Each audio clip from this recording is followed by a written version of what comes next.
আমি আপনার দিরহাম ব্যাগ দিয়ে দেবো। আচ্ছা ঠিক আছে, যাও। আল্লাহর রহমতে খুব দ্রুতই আমি আজকে নদী পার হয়ে চলে আসলাম। তাড়াতাড়ি যেতে হবে, না হলে আবার ভালো তরমুজ পাওয়া যাবে না। ভাই, এই তরমুজ কত করে বিক্রি করছেন? নেন ভাই, তরমুজ নেন, 1 দিরহাম। তাহলে আমার এই তরমুজটা দেন ভাই। আলহামদুলিল্লাহ, আল্লাহর রহমতে একটা বিক্রি হয়ে গেল। ভাই, এই তরমুজ কত করে বিক্রি করছেন? ভাই 1 দিরহাম। বাহ, দাম তো কমই আছে। তাহলে দেন ভাই, আমার এই তরমুজটা দেন।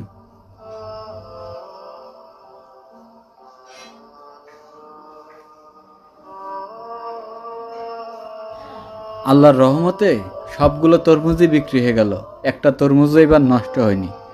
আর কাকার কাছ থেকে যে দিরহাম নিলাম, ওইটা তো কালকে দেওয়ার ডেট। কালকে সকাল সকাল যেয়ে